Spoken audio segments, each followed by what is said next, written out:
আসসালামু আলাইকুম এভরিওয়ান, মনি অফিসিয়াল ব্লগের নতুন ভিডিওতে আপনাদের সবাইকে স্বাগতম।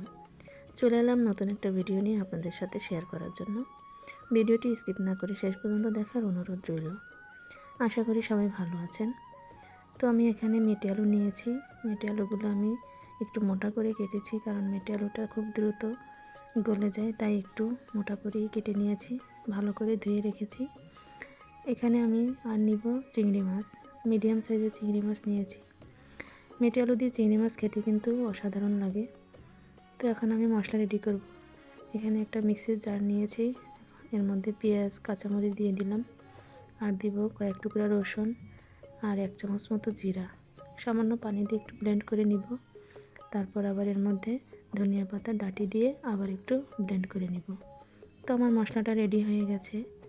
এখন আমি কড়াইয়ে তেল দিব। কড়াইয়ে তেলটা দিয়ে যখন গরম হয়ে যাবে, তখন এর মধ্যে চিংড়ি মাছটা দিয়ে একটু ভেজে নিব।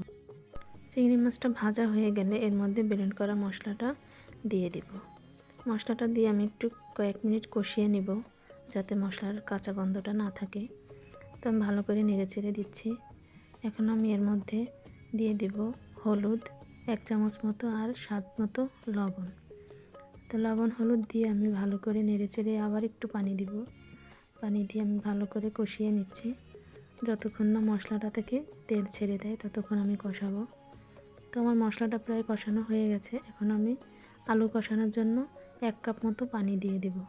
পানিটা দিয়ে আমি আবার একটু নেড়ে চেড়ে দিচ্ছি। এখন আমি কেটে রাখা আলুগুলো দিয়ে দিব। আলুটা দিয়ে আমি ভালো করে নেড়ে চেড়ে নিব। তো আমার ভিডিওটা যদি আপনাদের ভালো লাগে একটা লাইক করবেন। এখন আমি একটা ঢাকনা দিয়ে কিছুক্ষণ ঢেকে রাখছি আলুটা কষানোর জন্য। তো আমার আলুটা কষানো হয়ে গেছে, তলায় একদমই পানি নেই। এখন আমি এর মধ্যে দিয়ে দিচ্ছি ঝোলের জন্য পানি। পানিটা অবশ্যই গরম দিতে হবে। গরম পানি দেওয়ার কারণ হলো মেটে আলুটা একটু নাল নাল ভাব থাকে, গরম পানি দিলে ওই ভাবটা থাকে না, খেতেও স্বাদ হয়। তো আমি গরম পানি দিয়ে একটু ভালো করে নেড়ে চেড়ে নিচ্ছি। তো যারা আমার ভিডিওটি দেখছেন একটা লাইক করবেন, পারলে একটা শেয়ার করে দিবেন এবং কমেন্ট করে জানাবেন। তো আমি কিছুক্ষণ ঢেকে রাখবো আলুটা সিদ্ধ হওয়ার জন্য। আমার আলুটা প্রায় সিদ্ধ হয়ে গেছে। আমি খুন্তি দিয়ে দেখছি যে সিদ্ধ হয়েছে কি না। তো আমার আলুটা সিদ্ধ হয়ে গেছে, ঝোলটা অনেকটা ঘন হয়ে গেছে।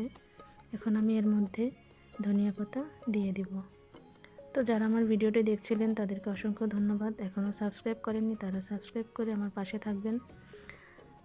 নতুন কোনো ভিডিও নিয়ে আবারও আপনাদের সামনে হাজির হব। ততক্ষণ সবাই সুস্থ থাকবেন, ভালো থাকবেন।